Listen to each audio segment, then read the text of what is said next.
You are listening to the USDN on the DFPN.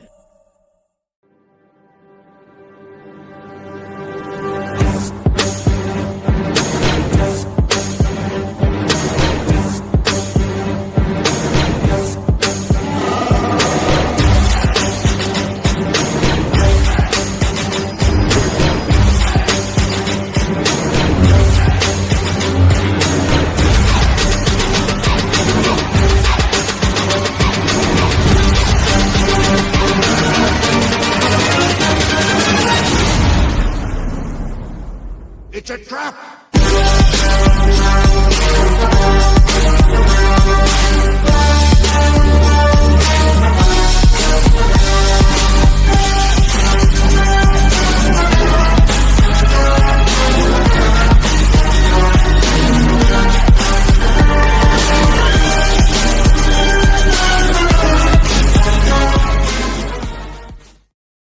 What is up, everybody, and welcome to the United States Department of Nerds, where we are for the people, by the people, and of the people. But before we begin, the AHA Horror Anthology continues to grow. We're looking at episode number 6 tonight, and with each episode, we've explored new corners of horror, from psychological tension to body horror, to the unsettling realities that linger just beneath the surface. And tonight, we step into something darker, something older, something rooted in fear, faith, and the consequences of faith, of false justice. Blech. The forest is quiet, too quiet, the kind of silence that comes after a lie has been told, after justice has been twisted into something unrecognizable. A rope swings in the night air, a name is whispered in fear, and somewhere beyond the gallows, something is waiting. Tonight, we step into a Puritan nightmare where truth was buried and vengeance has to dig its way back up. Ladies and gentlemen, the Council of Nerds is now in session. Jasmine, welcome to the USDM, my friend. It's very honored. I'm very honored to be here.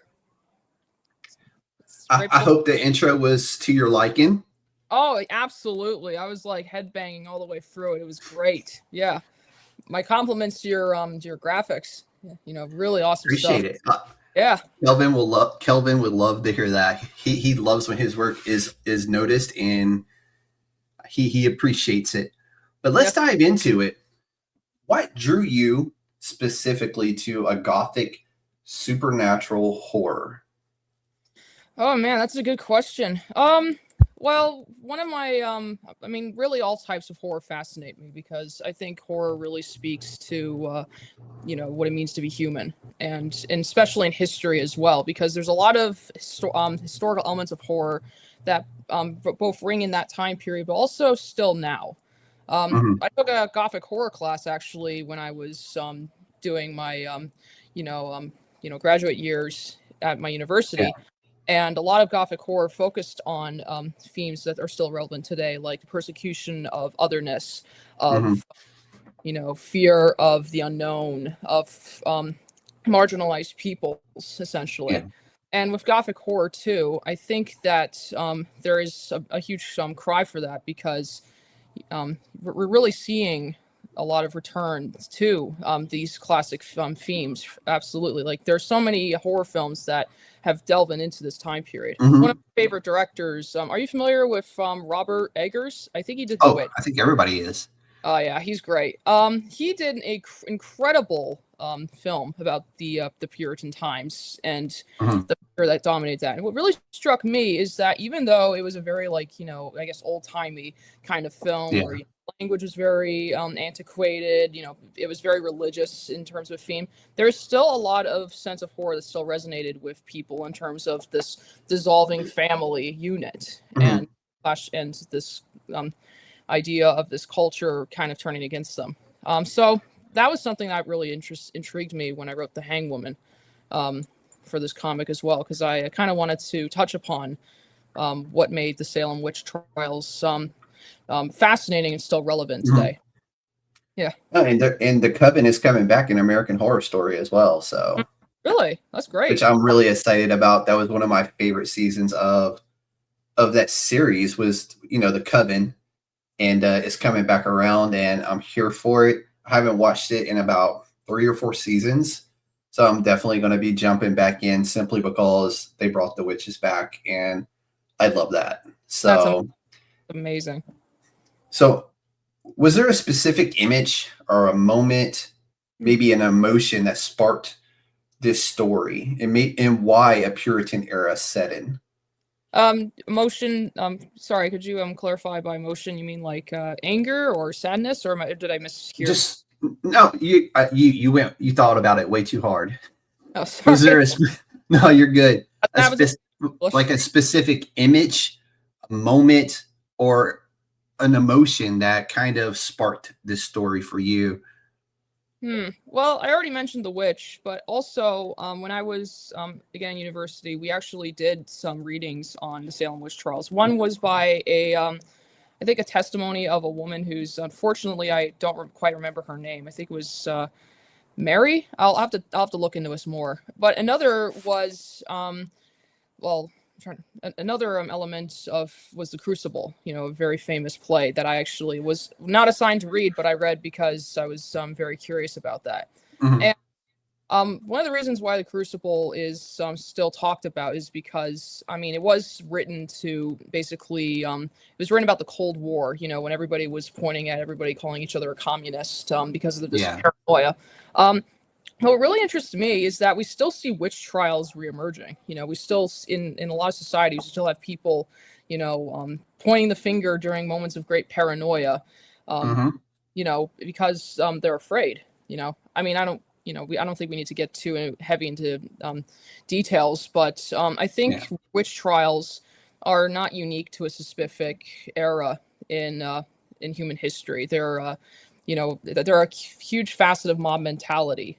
And and so I think with the Hangwoman, I really wanted to kind of try and examine sort of what happens if somebody rises that back, because a lot of the people who were persecuted in witch trials were women, and a lot of them didn't really have their voices being told, save for that one testament, which I was really affected by. And I thought that having a Gothic horror story about a woman rising, well, spoilers, rising from the grave to reclaim that would be kind of an interesting take on that for sure. And not. Oh, sorry. No, go. I'm sorry. I was breathing. I do apologize. No, I'm sorry. I just want to make sure. Another aspect that kind of inspired me was, this is going to sound kind of silly, but there was this Scooby-Doo film about, I think, the witch's ghost when I was a kid, and that was kind of my first introduction to not only the Salem witch trials, but also Wiccanism and how people of different faiths were persecuted, which was another thing that really inspired me, especially seeing what's going on in these days and all throughout history as well. So it's a perfectly good explanation, and I'm a huge Scooby-Doo fan, so I love that. I love that reference. Little Scooby-Doo on Zombie Island action there. Oh yeah, definitely.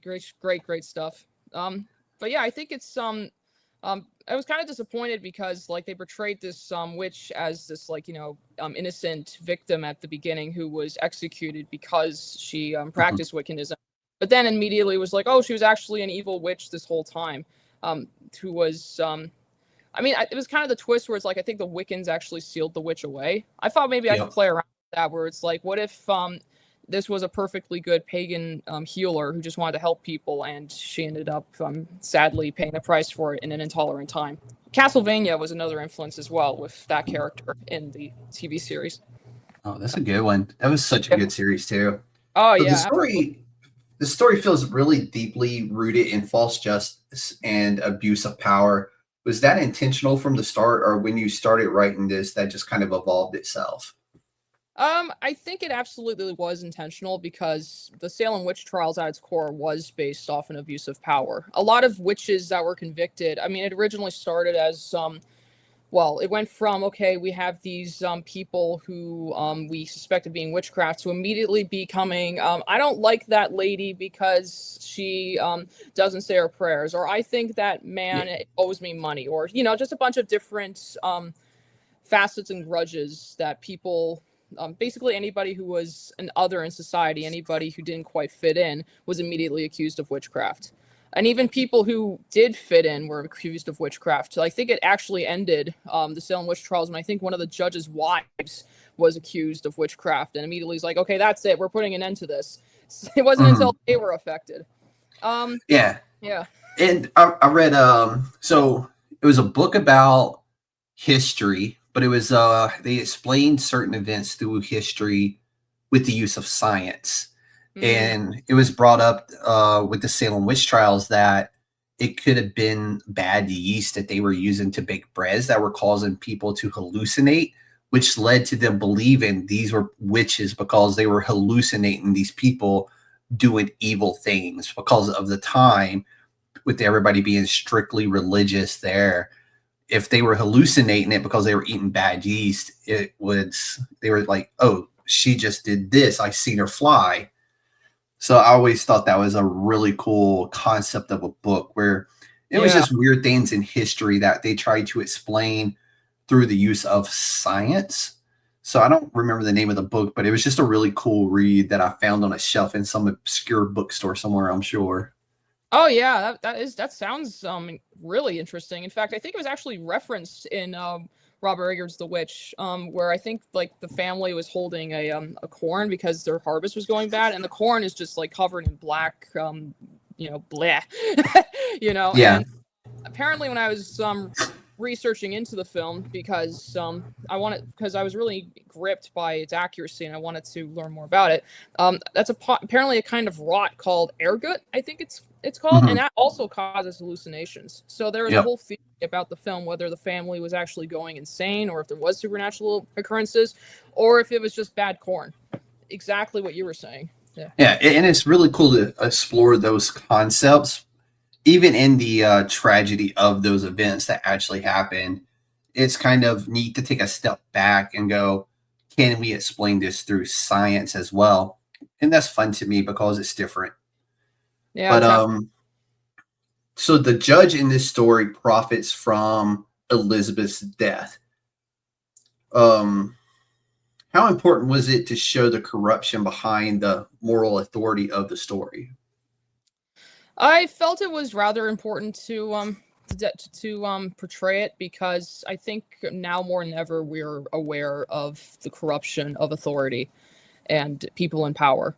And that, again, it is a facet in history, true. I can't directly name references of people accepting bribes back then. Maybe they did, maybe they didn't. I don't necessarily have the sources to back that up. In fact, I should research into that more. But I do know that people with authority use the witch trials as a way to essentially control the masses. Go to church, be obedient, don't step out of line. And one of the reasons why the witch trials was also so horrifying was because a lot of people, even like people who were usually expected to be seen and not heard, like women, suddenly had all this power. Like, they were pointing all these very people being like, she's a witch. Listen to me. She's a witch. Yeah. And that was a big thing. But of course, with this story, it was more about religious persecution and a persecution of a person outside of their society, which is definitely something that leaders are throughout history and now have incorporated as scapegoats and also for fear. There's actually a history of monsters course that I took a while back, which has been incredibly influential, which directly talks about how monsters are made to represent that which a society fears, that which they can't control, which you cannot control, you demonize, and you make sure that everybody and shuns it. Yeah. So who do you see as the real villain in this story? The judge, the system, or the people that allowed this persecution to happen? Oh, I love questions like these. It's, I think it's kind of like, I guess it's sort of like a snake eating its own tail, something that'll just keep continuing, corrupt systems will corrupt people, and corrupt people will corrupt the systems. I think I'm probably leaning a little bit more towards the authoritative figures, because I think these are the types of people who have the power to end the system but don't, because it's either suits them too well or they're indoctrinated in it. But I can definitely see how somebody who is how a bunch of people would be completely behind the judge's authority, not just because he says so, but because they truly believe this person is guilty and that they want them gone. Yeah. I like that answer. And I ask questions like that, and people are like, ooh. I'm like, come on. You're coming on a good podcast. You go on the good podcast, you get good questions like that. Oh, yeah. I didn't doubt that for a second. I was just happy, No, I love that enthusiasm you had with it. So the imagery here is strong. We have crows, the moonlight, the gallows tree. How did you build that visual? That's another good one. I really, those are just great visuals to have in a Gothic horror setting. Immediately you get a sense of like, well, when I write a story, I want the art to really transport the person reading it. I want them to feel the wind chilling their back. I want them to hear the crows cawing in the trees that are rustling overhead, and the moonlight shining over them. It's an eerie sight. But also it kind of, I think, conveys the setting. It's of course it's at nighttime. Back then, especially, they were very superstitious around the night, so already it was very dark. The trees symbolize that it's autumn and winter, so things are just going to get worse for these people because there's more dangers and more hazards, and of course with all these witches that they're hanging, it's not going to get easier for them either. And I think also with the crows. Well, crows to me are a very interesting symbol because they are carrion birds. First of all, they literally eat the dead, but they're also symbols of memory, of thought and memory, which I felt was very relevant in the story. In Norse mythology, Odin has two ravens, Hugin and Munin, who serve to collect memories. Crows themselves are very intelligent birds. They never forget, and there's even like stories that I've heard of crows literally attacking people who wronged them. Yeah, exactly. And also another motivation was the comic The Crow, which was about grief. One of my favorites. Yeah, it's a very personal comic, and it's a very raw comic, but The Crow serves as that link between the physical and the metaphysical, which is definitely. I actually have that autographed by the author. So really, yeah, that's so cool. The opportunity came up about a year and a half ago, and I couldn't pass that one up. So I sent my book to be signed and came back. It was really cool. Absolutely. You should post that. I wish I could have got the. Yeah, I'll have to somewhere. Yeah.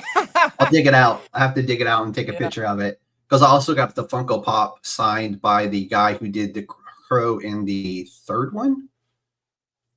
Oh, the second one. Movie? Yeah. Can't remember his name. He was also in John Wick. Was it City of Angels or Salvation?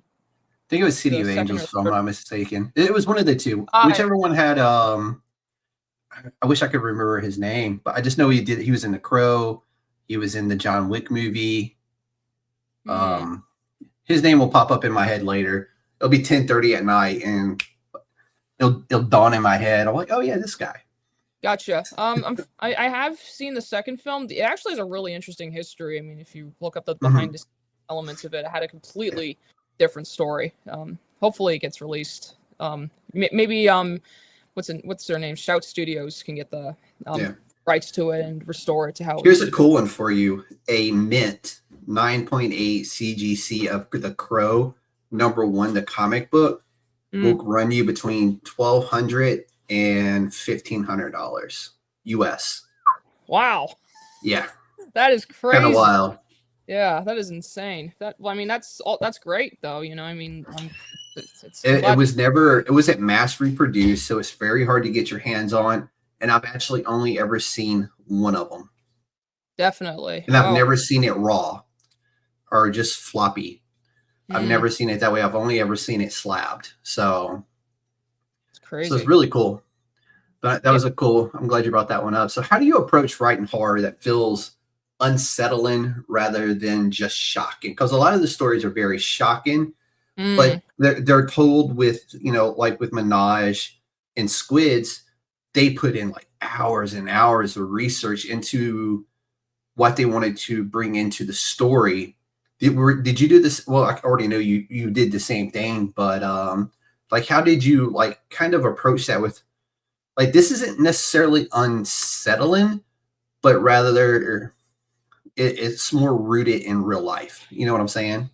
Yeah, I mean, I've totally seen evil witch ghosts pop up from time to time. Sorry, just thought that was funny. But yeah, I totally agree with what you're saying. Yeah, like with writing horror, that's unsettling. Well, I didn't know what my peers were doing for AHA. We just kind of submitted stories and they picked some which fit, and I was very fortunate to get chosen. But to me, I think horror is best when it deals with real life themes. I mean, all stories like deal with real life themes, of course, but I think with horror, it's very easy to just throw some like gruesome image on the screen and get a reaction. But with horror, you need to address what's scary. It's not just a matter of oh, it's a fanged monster. It's a matter of like a specific theme, a specific idea that centers around social anxieties that still unsettle people. Like I'm trying to think of a good one. Maybe Hereditary. Hereditary is a very unsettling horror film. That's It was. and yeah, it had very gruesome images. A girl gets decapitated like on the road, and the fault, of course, but at the core of it is seeing a family completely destroy themselves in grief through domestic horror. That is unsettling. Yeah. And with the witch trials too, it's very much we definitely, people getting hanged is scary, but it's the idea that it could happen to you. It could happen to anybody for no reason other than they just don't like you. That is essential. That is very terrifying. And I think that with this comic too, I think with so many people being persecuted and rounded up and put away for no good reason other than they just don't like you, I think that is essentially a very unsettling moment that I wanted to bring awareness to through this horror. Yeah. Let's dive in a little bit and talk about Elizabeth. And so her transformation into a vengeful spirit is powerful. How did you approach that shift? You mean the shift between her being like a healing woman to a vengeful spirit? Yes. Well, I am as you can probably tell, I'm a big fan of ghost stories. And I have researched a lot of different stories involving a lot of ghost stories often center around women. Women coming back from the grave because they were killed by their lover, or their child died or was thrown out, or they they were basically discarded by society, and they rise up and they haunt people. There are countless examples. In Mexico, there was I'm going to butcher this pronunciation. I'm so sorry to anybody listening who is Spanish. La Llorona, which is about a woman who basically haunts like the rivers and goes after children because she was one of my favorite ghost stories. Yeah, exactly. You know what I'm talking about. Abandoned by her husband, and her children died.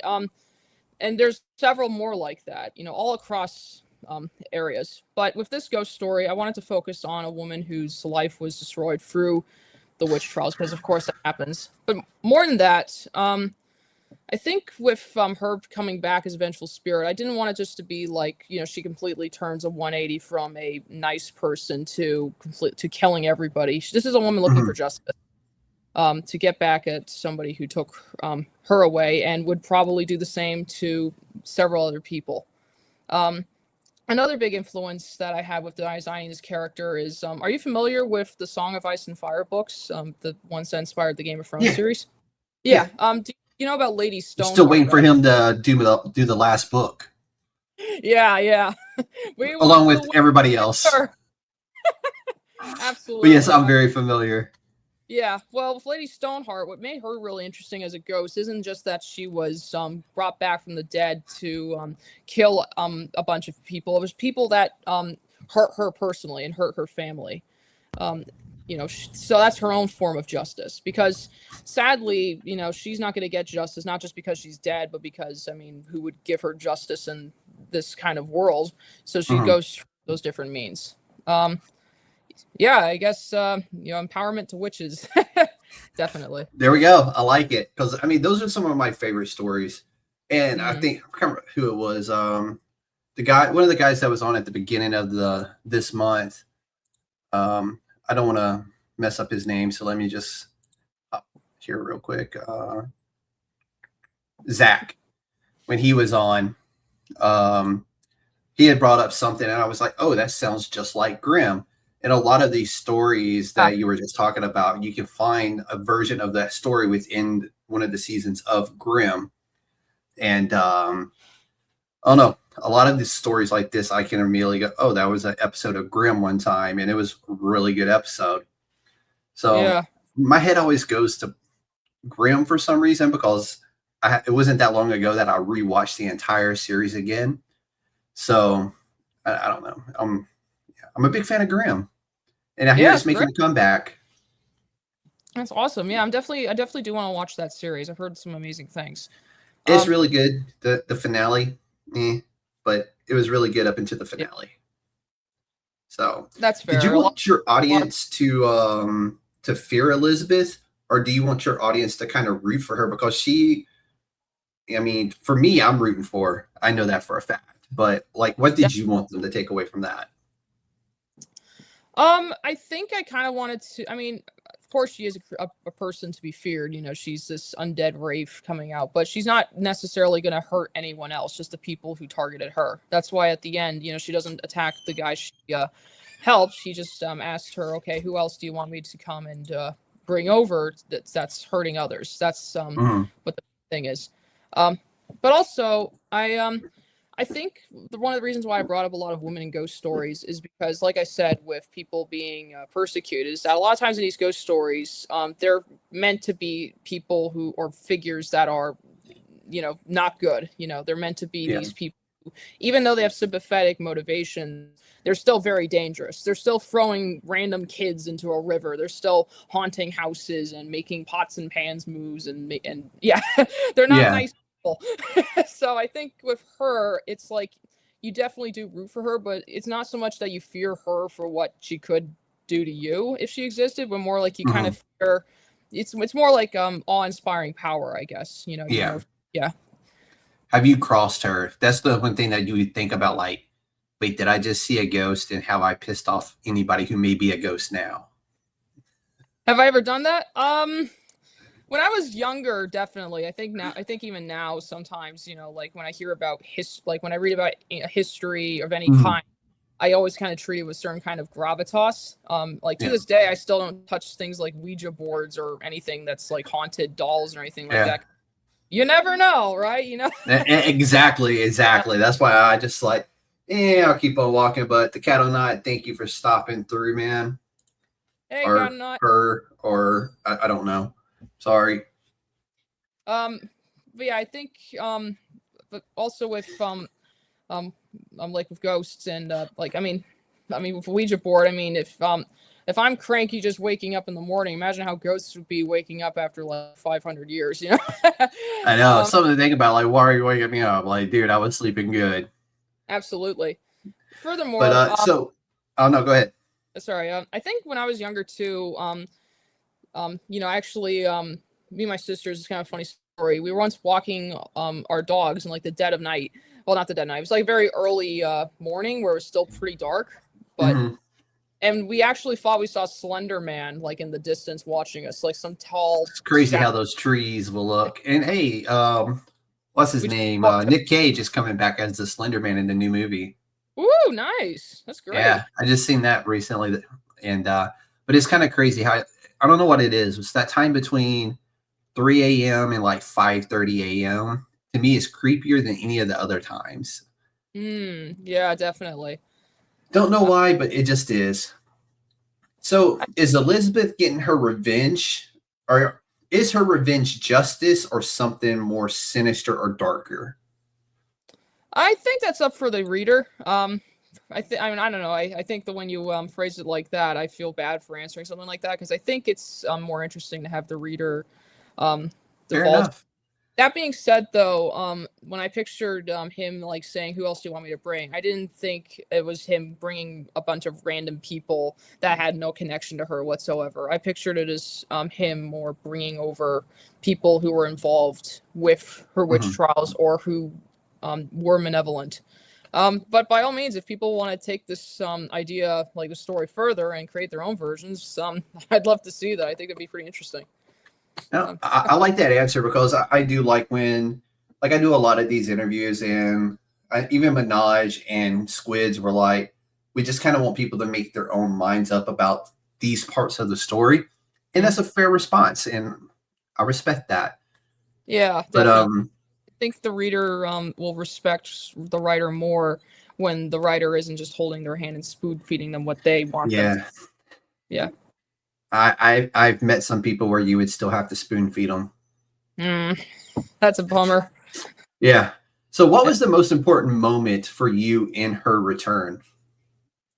You mean like in how she like comes back, or Mhm. I think really Yes. it was the reaction of the judge. I think that was something that I really wanted to bring out. I haven't seen Matt's art yet for the witch coming back and how the judge is going to look, but I imagine it's going to look great because a lot of Matt's art is great. But I really want it to be like kind of this complete moment of shock and despair when he realizes that her returning means that he's pretty much sealed his own fate. He can't just push around people's lives for his own gain and expect him to just continue lingering on, especially because back in those days, even if you weren't religious, or even if you didn't believe in it, or even if you're hypocritical, it was still everywhere. You still Mhm. works. Yeah, it was still a fundamental aspect of your society, even if like whether you quoted it or not. And a judge, I think especially, would be very much aware of the Bible, given how education back then, for such a high figure of Yeah. justice, would have had that hammered into his head. Yeah, I mean, it would have been in his studies would be, from the Bible. Exactly. So, but so when she asked who should be judged next, what does that mean for this world? I think it means there's going to be a lot more ropes. I think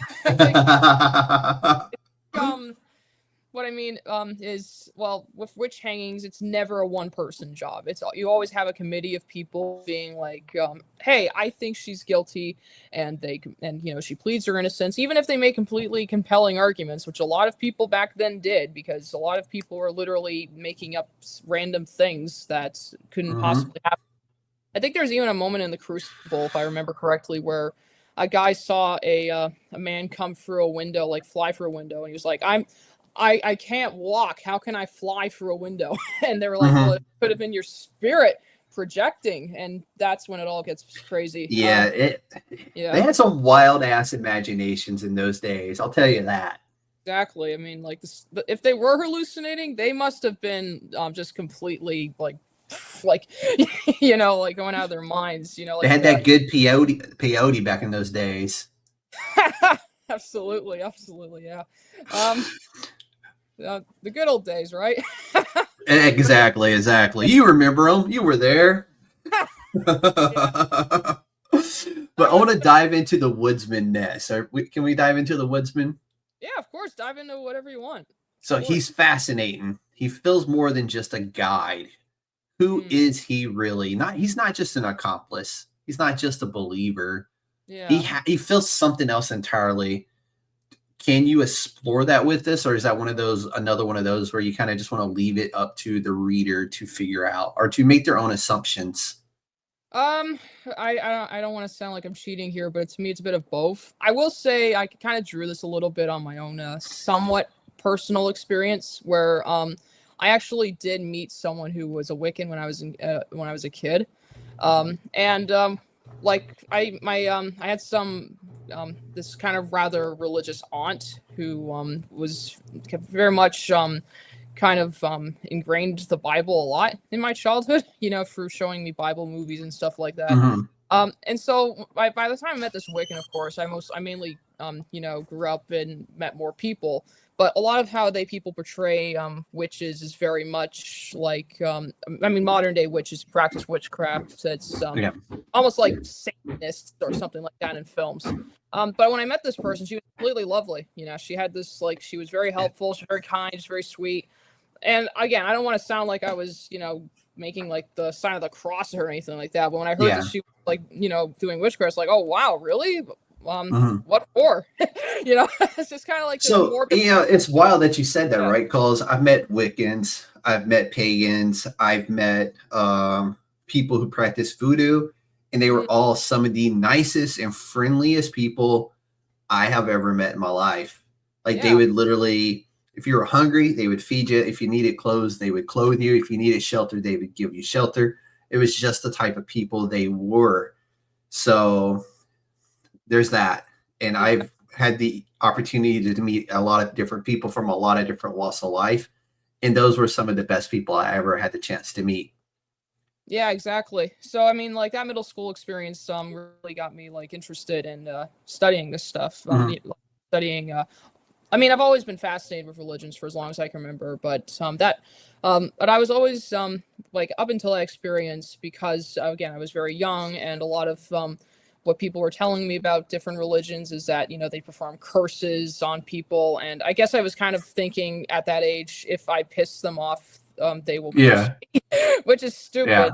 Oh, it's that's unfortunately kind of how. So I grew up in the Bible Belt. So for me, it was a lot of Bible thumping and a lot of that kind of stuff. You go to church, you pray, you take your vitamins, you do the Hulk Hogan thing, right? You take your vitamins, say your prayers. And I remember being in my senior year of high school, and we had to write a book report for one of our classes. And at the time, the teacher had done something, and I just did not like it. So I'm like, and she was very God's watching you. So I'm like, what can I do that would just piss her off without getting me into too much shit? I'm like, I'm going to write a book report on witchcraft and paganism. And that's what I did. And we had to present this to the class. So I presented that to the class, and the whole time she was just sitting there side-eyeing the hell out of me. And I went and sit down, and I just felt like I had this big shit-eating grin on my face, just got him. I really do think that's great. Not just because you got back at her, but also, I don't know, I like to think that, obviously, you should, of course, respect people's beliefs, but I think at the same time, what's really important for everybody, regardless of beliefs, is to learn about others' beliefs. It doesn't matter if you agree with them, it doesn't matter if you, don't want to practice the same as them. But I think if you have that kind of awareness, ironically, you will feel less fear than you did before. And I think that's what's great about horror in terms of that. And with that man, I think that kind of when the woodcutter, I think that really kind of, I kind of remember thinking about that experience when I was writing him. This is a guy who wants to help this pagan woman who he describes as a healer. And so that in this town that saw that as a negative. So he remains very calm all the way until the very end. Was that intentionally done on your behalf? Or is that kind of as you were going, as you're writing what you feel like he what he represents? Is that something that you wanted to kind of hammer home, is that he's just this very calm individual in the face of this vengeful spirit? I think that definitely works well, because he knows her. He knows that she's not going to hurt him. They have this kind of partnership going on. But also I think there's kind of I think you can feel very calm when you're very righteously angry, kind of this stone expression when you're leading this guy into the woods, and he's just you're going to get what's coming to you. But on the inside, like that. Yeah. Yeah. So do you think he represents justice, or something maybe a little bit more dangerous? Something dangerous? That's an interesting one. I think, with justice, honestly, it's a word that a lot of people have different interpretations for. I think he represents, he's an aid, he's helping her.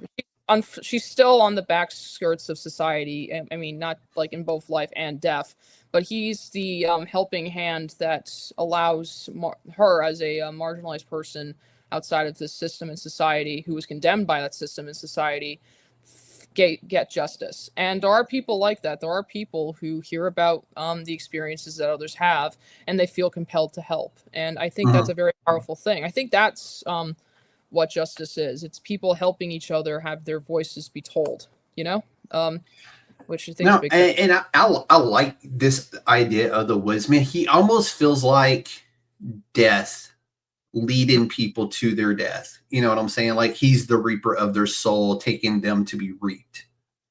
And that's kind of like the vibe I feel from him. And there's been other, you know, entities throughout history or in stories that lead people to their demise. So that's the vibe I got from him and how I feel when I read the synopsis of the story. Yeah. So, but let's talk a little bit about writing horror. Yes. So what makes horror meaningful instead of just violent? Like you have to find balances there and you have to pick themes and, you know, so how do you balance that, like with the atmosphere and the themes to get that ultimate payoff? How do I balance the themes and energy and imagery to get a payoff? Yeah, that's great. I think well, for one thing, it's all about knowing your audience. That's a big thing because a lot of people, they're not just scared of different things; they also want to experience different things. You know, like you don't have a slow psychological drama in a monster film. I mean, you can, but most people want to see the monster. You know, it's which. I guess like now I think that was a bad example. What I'm trying to say is you want to be able to deliver on the premise that you have. You know, if you have a horror film without a monster, it could still be good, but you can't market it as a monster film. Yeah, but no, I've seen some horror movies where you never really see the monster. And it's not just the jump scares that get you, it's the aftermath. And some of those are some of the scariest movies I've seen. Yeah, that's true. I don't mean I meant more like I was using it as an example. Is like at some point at least or have a monster involved, whether it can be like a representation of a person or a even something that's hunting you, like the Babadook, for example. I think is a great example of a monster that the monster might not even be real. She might just be nuts, but it still explores how this tangible thing is still present. But as for themes and the imagery, like I'm just trying to think. I think no, take your time. Yeah, I'm just trying to because that's a really great question. I just want to make sure I answer it well. I think with creating horror, it's kind of like you need to have a scary idea, but you also need to have like bring it out through some powerful imagery. I mentioned Hereditary about how yes, it is about this family that's destroying themselves, but they're destroying themselves through cults, through you know, physical bodily harm, through you know, them yelling and screaming at each other. Basically, that's horrific imagery that's associated with fear and danger and stuff outside your control. Jaws, you know, that's another theme that has a lot of similar. It's a really good one. Exactly. It has a lot of really interesting themes about corruption and that like that's a big horror of the film. It's not just this you know, the unpredictability of nature, but that incompetent people won't do anything to stop it. So that's also an element that goes in the film. And with this, I think it's like through the theme of a witch hunt of, you know, corrupt officials targeting people in a system that thrives on people being targeted. I think that also carries over with the imagery of not just this other like forest where you know, creatures are lurking and they're literally outside their own house, like they're literally stepping into it, which is definitely a horrifying theme. But also I think having a you know, a gross image of a ghost and a wraith definitely helps bring out the scares more as well, because it's something that is visually unpleasant and frightening, but it's also the meaning of which that makes it so. You know, this is not just a scary looking woman. This is a woman who is fighting back against the people who made her that way. Mhm. I don't, did that answer your question? I hope I No, you did, and did. that's a great answer. So, do you Thanks. have any advice for creators trying to write gothic or supernatural horror? Oh, that's also great. I think a big thing is to research and to dive into your influences. Because I think once you have a specific idea of what you want to write, looking up different themes and influences definitely helps as well. Um, there's so many great horror out there, but also really ask yourself what scares you. What kind of message do I want to bring through horror that reaches people? Because to me, horror isn't just about scaring people, it's about making people confront their own fears, like internally and also externally. There's Mhm. this great quote from Terry Pratchett. This is about fantasy, but I think it also rings true about horror. People need fantasy to be human because it allows you to explore like people need fantasy to be human, but also horror. You need horror to be human because it allows you to explore the uncomfortable in a way that you Mhm. can discuss and think about. I mean, there's also fun horror that's just, pulp, and that's great. But true horror to me that still stands the test of time focuses on human themes. And there's so many you can focus on. You can focus on nature, on domestic horror, on discrimination, on the fear of the unknown is a very big one. So my advice is just look at what's going on in the world around you and what scares you, and how can you bring that out through Yeah. that. Yeah. Some good advice I got was be Thanks. comfortable being uncomfortable. Exactly. Exactly. That's very much. I mean, if you are writing horror and you don't feel scared by what you're writing, you're not doing it right. Yeah. Exactly. You should feel the chills up your spine as you write the words. Absolutely. You shouldn't. You should be unable to write the words because your hands are shaking so much you can't touch the keyboard. Is that what Yeah. was happening earlier when I first brought you in? Because all I heard was. Uh, no, I was sorry about that. I was mainly. I'm I just giving you a hard time because because you had the hands up, so I was like, oh, that's what was going on earlier. oh. But let's talk about your anthology experience with Chris and Chris. Um, so you submitted your story. Was it this specific story, or was it the idea of this story that you had submitted to possibly get a chance to, submit your story for AHA? Actually, it was a bit of both because I had the script done prior for another anthology that Okay. unfortunately I wasn't able to make it in. I think it was because I didn't have an artist. I'm not entirely sure. Either way, I didn't make it in. So I had a few horror scripts from horror short stories, and Mhm. when I heard about this anthology, I thought it sounded like a great idea. I wanted to make some more creators. Of course, I'm always down for the opportunity. So I submitted the pitch of this story because I felt that it stood strongly.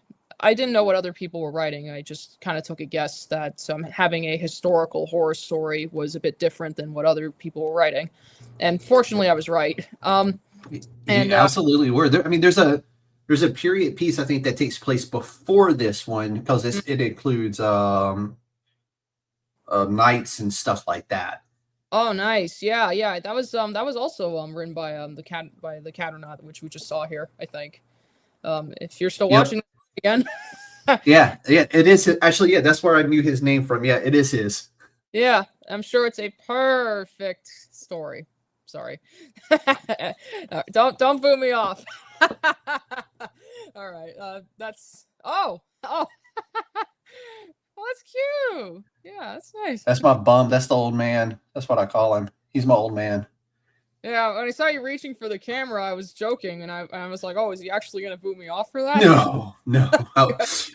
Yeah. As much as I make bad jokes, I would never boot anybody off for the same. When Stephen Honeycutt was on, it was like an hour and 40 minutes of us doing bad jokes, basically. So I feel bad. Go watch the show. It was a lot of great stuff in there. We talked about his finale of his story, but there's Nice. a lot of really bad jokes in there. A Well, lot of them. You put well, two 40-year-old men together, we're going to crack dad jokes, okay? Nice, nice. I actually, one of my bosses actually asked me if I became a dad recently because I was making so many dad jokes. Yeah, yeah, Hey, that means you're doing it right, okay? yeah. I mean, I certainly don't. I don't think I've become a father at any point, but I'm glad that I'm upholding the pride of the dad jokes. Uh, Hey, yeah, that's a shirt. You should get a T-shirt. Pride of the dads. yeah. Pride of the dad jokes. Yeah, definitely. Yeah, we'll get that made somehow. Maybe we can sell it alongside the anthology. Because There we go. I think too, with this anthology, so I had the script ready, but I did the pitch. So fortunately, because I had the script already done, I basically just gave it to Matt and was like, if there's anything you don't like, let me know. And he's like, no, I like it. It's I feel like I'm watching a movie as I read it. And I was like, so for most of the time while everybody was writing their scripts, I was kind of just floating around being like, hey guys, how's the writing going? Yeah. Oh, my script's going well. Yeah. So, and that was what's been great about this whole experience for me is just kind of getting to see where everybody kind of was at the beginning of this. Like Duke, he just had an idea. So he just literally threw an idea out there, like doing shit on the wall, right? And you hope it sticks.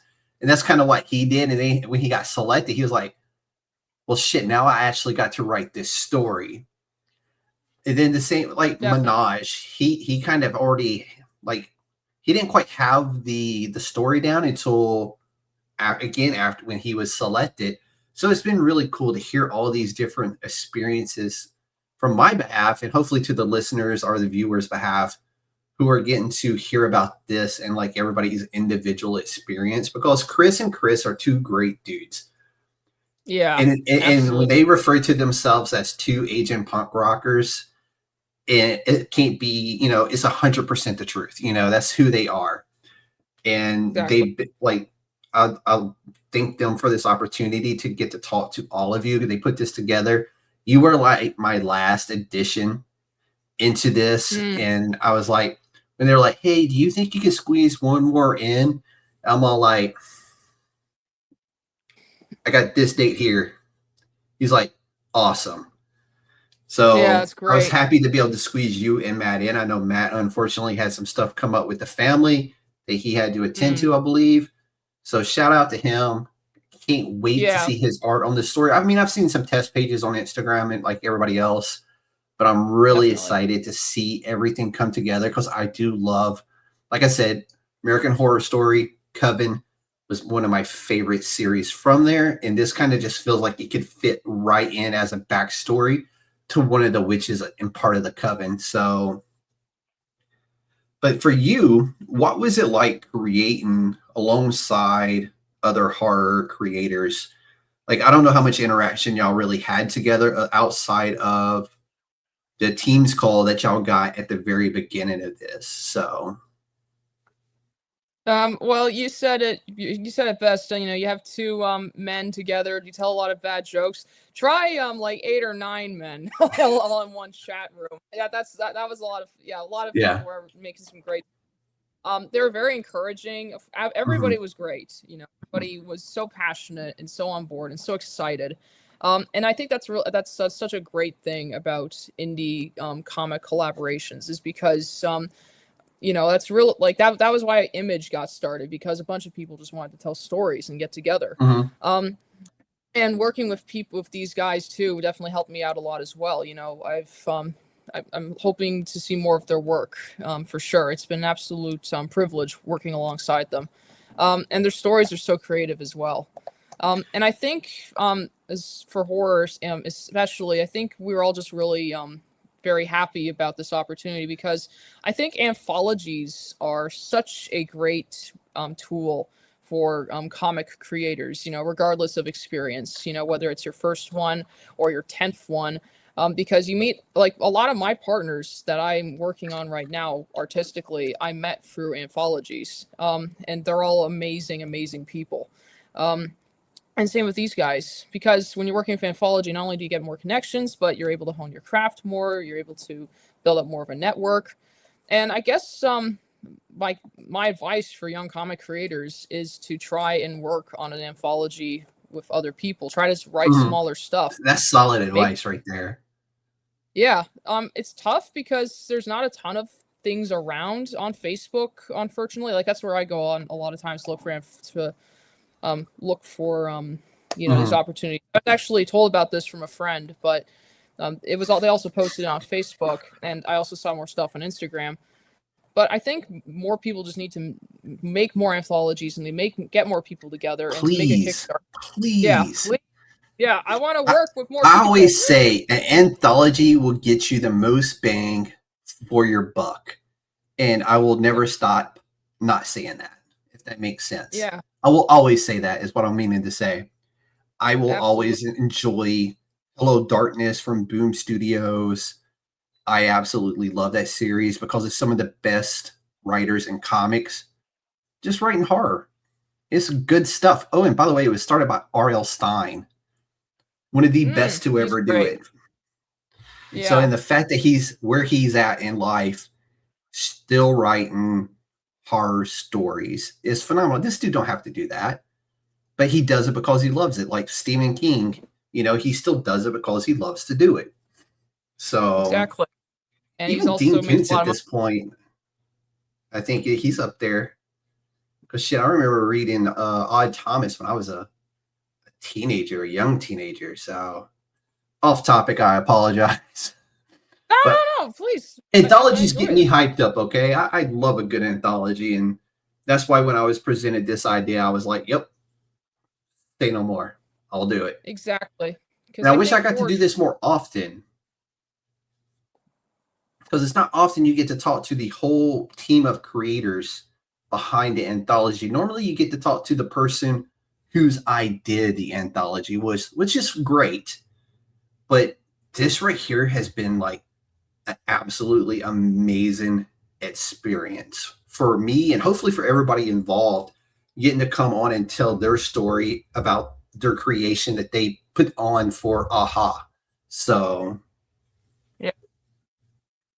But absolutely. So to you, how does the Hangwoman fit into the overall tone of AHA, in your opinion? I mean, I'm not either of the two amazing Chris's, so they truly know the answer. But to me, I think those two guys got a big ego. Yeah. Don't feed that ego anymore. Yeah. Well, it's one of the yeah, that's why I'm on AHA. I've just been flattering them to no end. No. Hey, I've been doing the same thing. I've been blowing a lot of smoke up their ass. Well, I think that's what brings some creators together. We're all collectively boosting each other's egos, and that's great. For me, I love think it. It's great stuff.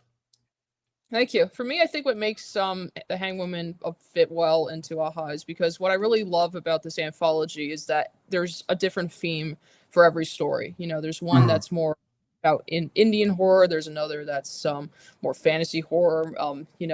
Like there's monsters, there's cannibals. There's so many stuff, and everything is different, and everything fits in. And I think a lot of the stories too also focus on such rich imagery and ideas, in their stories. Because not only is every one of them different, but every one of them is it's uniquely fresh, but also the art styles also really shine together. I think with a lot of how they bring a lot of the stuff to life, it's very how do I explain this? It's like not only is it dynamic, but a lot of what you see it's very grandiose, like so much of how they the writers and artists drew their works, it feels so larger than life.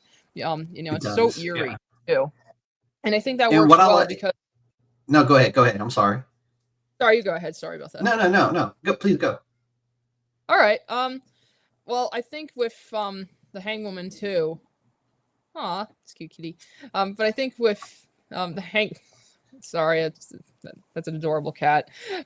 I think with the Hangwoman, it fits in well because again, it's a different genre, but also I think what a lot of AHA stands for is telling stories that you don't typically see in other media, in other comics. Like we don't usually see horror stories about like Indian body horror or It's true. or Yep. a dark or I mean there have been some horror that's out there, I'm sure, but we don't usually see that in comics, and we don't usually see cannibal horror or fantasy horror in comics. I mean, sure we do, but not like this. You know, not.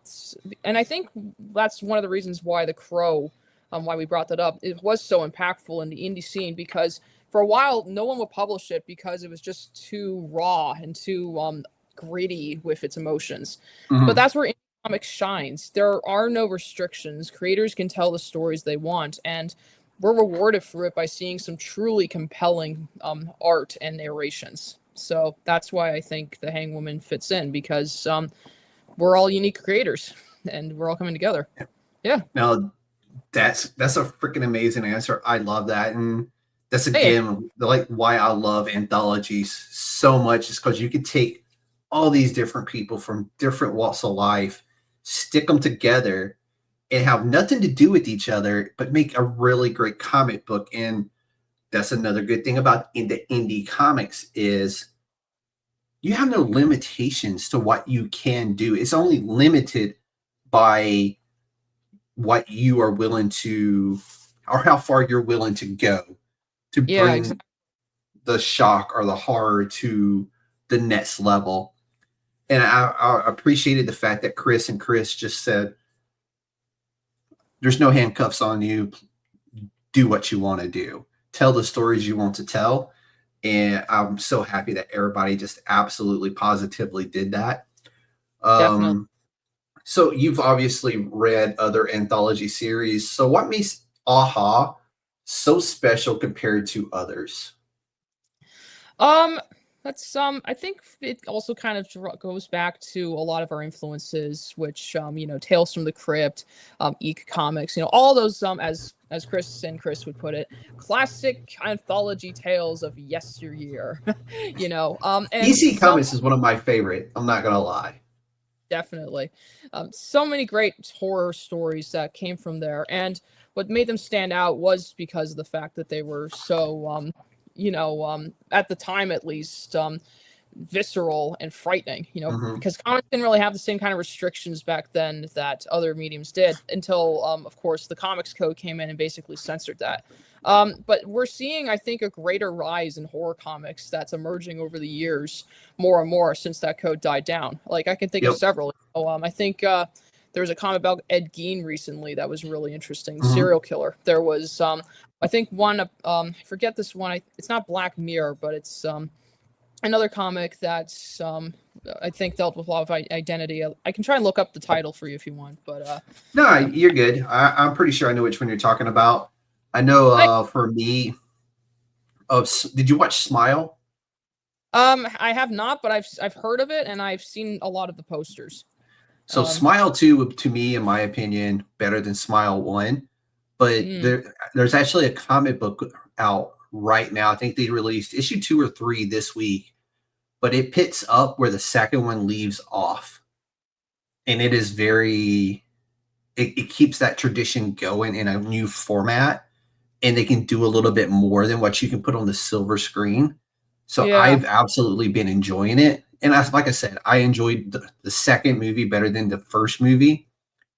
And I think it was a lot had to do with the actress, the main actress in the second movie.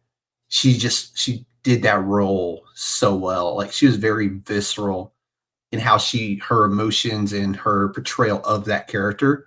So, but yeah. Yeah, definitely. Thank you for sharing that. I appreciate it. But also, like with this horror anthology, I mentioned those other comics because so many horror comics, even though they're so great and they are really impacting people, you know, again, Lock and Key is another example. I can go on. Still scary. Love it. Yeah. I mean, that's why you and I we're getting along, because we have great taste in comics, right? I even enjoyed the TV series. I thought it was absolutely amazing as well. Definitely, yeah. Yeah, so many great horrors. But the problem is, well, it's not a problem, but it's more like because of the fact that they're, you know, being published by a bigger company, while they're still great, as with it comes with all publishing works in any company, it's never fully your own. You know, it's always like, even like they always take a portion of the price. They're always got some editor or somebody telling you maybe you should do this. You're getting rejections on your work, even if it's even if work is good, it just doesn't fit. That's totally okay. But what makes AHA special is that we have all these unburdened creators coming together, and we're throwing in stories that reflects the time of when anthologies were free to be alive with fear and terror, and without any restrictions, and without people saying no, you have to do this or you have to do that. And of course, all the creators are incredibly sensible, hardworking people. You mentioned how much research they did on their stories, so it's not like you're going to be reading a pile of not they're good really stuff. not. You're honestly, I think there's 8 stories, and like the work has been done. It really has, and everybody I've talked to has been so passionate, not just about their own work, but about everybody's work in the comic book as a whole. And I love to see that, and that's what makes indie comics so special, is the passion is there. And it's infectious, and it carries on. And that's why I've been so excited every time I've done one of these, is because everybody who's come on has had a very different experience, but the same experience, which I know that sounds weird, but everybody's is different, but yet the same, because everybody's working for that one big goal. And when it finally funded, I was super excited, just like all of you were. Which is funny, you know, I'm pretty sure people are like, "What? Why are you excited?" Well, I didn't have a story in this. I didn't have a dog in the fight, but I had 8 creators. Well, technically 16 creators, 17 creators who were relying on me to push their story forward and to carry these stories forward for them through my medium. So I'm like, yeah, I kind of do have a dog in the fight, because I backed it too, and I wanted it to succeed, damn it. Exactly. Like, the amount of people who have come forward to support our anthology is truly heartwarming, because it shows how much people care about helping other artists and creators, and of course getting the kind of stories they want too. You know, what makes AHA special is that, you know, really it's a revolution, you know, like all indie comics are. You know, it's horror stories that matter to us, that matter to other people, told not for some arbitrary algorithm that publishers are trying to hit, but because they're what we think are important. And of course, they're what are the people who've supported us, who are aware of the work that we're doing, think is important too. And I think, especially with horror, which delves so deeply into you know, fears that are both common and unique and individual at the same time, or that you may not have yet. Exactly. But you're gonna fear it soon. So many horror education. Yeah. You know, you know, we will educate you on things that you should be afraid of. You know, we will not rest until we have terrified the world. Exactly. And I like it. And I really hope the fellas come back with a round 2, a volume 2 of this, either with some of the same people or a new batch of creators, so I can do this all over again. And that's me being selfish a little bit. I do apologize. No, of course not. It's not selfish at all. I if that's true, then I'm selfish, because I want to get back to working with these people as well. I hope that they continue to invite new creators, but at the same time, I also hope that they don't discard the people that they were working with as well, just to bring in the new batch. Because I had an anthology. I really couldn't see them doing that. Yeah, that's fair. They're solid dudes. Oh yeah, for sure, absolutely, I agree. I was just bringing up my own experience where I worked for another anthology, which also was very good, and tons of amazing, incredible people that I've worked with. But they also wanted to focus more on the new people rather than the people that were previously there, which is fine. You know, that's their prerogative. That's what they think is best, and I'm glad they're giving so many other new creators a shot. But I think we should be helping out each other. And if that means making more stories, like, you know, like maybe 2 issues on the side, why not take advantage of that? Take advantage of the people you have on board, right? Yeah, I think that's... 100%, especially if they have stuff ready to go already. Like, hey, do you got something ready to go? Let's make it happen. But let's let everybody know, what else are you working on at this time that you may want to talk about or can talk about? What aren't I working on? That's the real question. I know. I mean, I've seen your resume. You are a very busy person. Yeah, absolutely. Thank you. Well, I'm working on some other comics. Well, bigger projects with some other artists. I don't know if I should reveal their names because they're probably private people. You don't have but to. if things do get picked up and we do go forward, I'll be absolutely sure to let you know. Hey, Because I you think gotta come back and talk about it. Thank you. Yes. I'm trying to work on some short stories on the side as well. Just to try and get those going. I'm always looking for more opportunities with comic anthologies or really anything I can write for sure.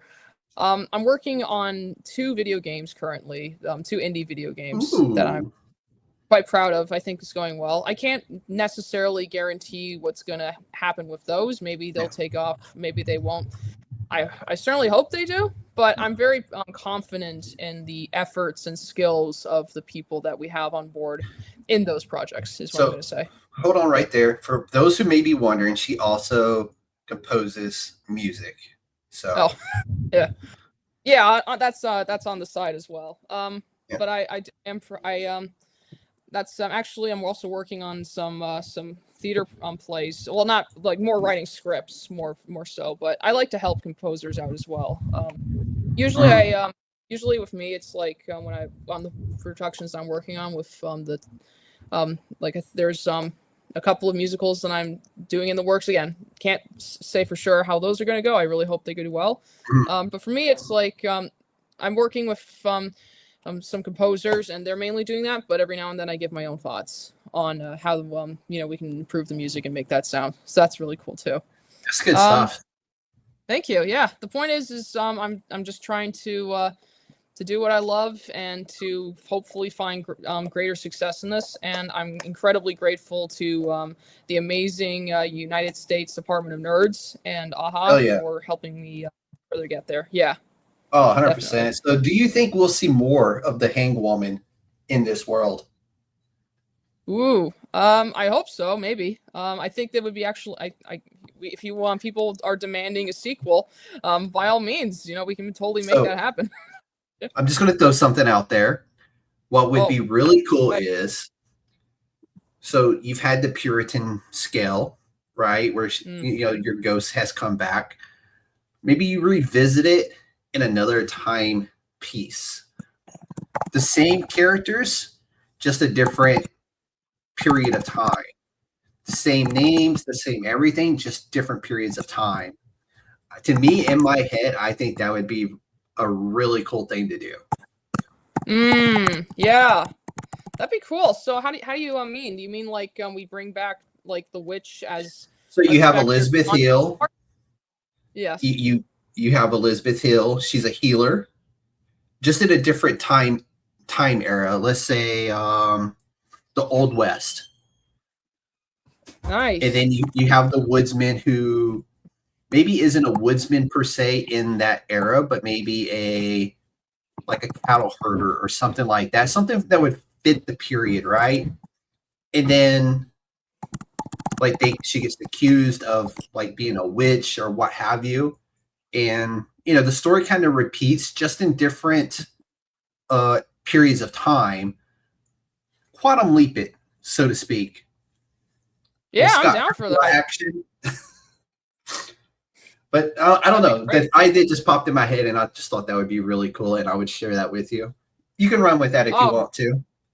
Yeah, sure. I mean, if Chris, if you guys are watching this, if we're making a another horror anthology, Volume 2, bring me back. I will make more Hangwomen. Yeah, we will hang around with all the Hangwomen. Yeah. I like it. Let's do it. But let everybody know where they can find your work. Where they can find my work. There's my website. www.jasminecrawshaw.com. That's where I post all my released projects as well as my creative resumes. You can also find me on my socials on Instagram, Facebook, Blue Sky, and Threads. I do not currently have a TikTok yet, but I'm working on making that happen. Where you'll find more announcements and releases about my projects coming soon. And of course, I'm if I think that's about it, really. My website and my socials. But if you want to work with me personally, if you have a project that you would like me to write or even compose and you wish to discuss it, you're more than welcome to send a chat through my socials, and I'll see if I can get back to you on that. That's really about it. But thank you for the shout out. Would you like me to post the links in the chat, or do you already have? I think you already have them with you. Is that true? I think I have your Instagram, and actually no, I've already got them all. I just don't have them saved, but I follow you across the board, so I can pull them, so you don't have to do that. And, okay, great. Yeah, and as I start posting the reels from this interview, I'll tag you in all that stuff anyway. So, and it will all be down in the description of this video when it goes live Saturday, I believe, Saturday afternoon. Or Sunday, maybe exciting. Sunday.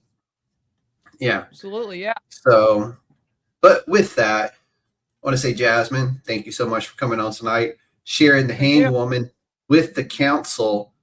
But with that, it's time to close this out the proper way. So some stories fade, but others linger. They sit with you, they follow you, they whisper in the quiet moments when the world goes still. The Hangwoman is one of those stories, a reminder that justice delayed doesn't always stay buried. And with that, this has been the USDN podcast, where indie comics come to life. Ladies and gentlemen, the Council of Nerds is now adjourned. Y'all be safe out there. Thank you.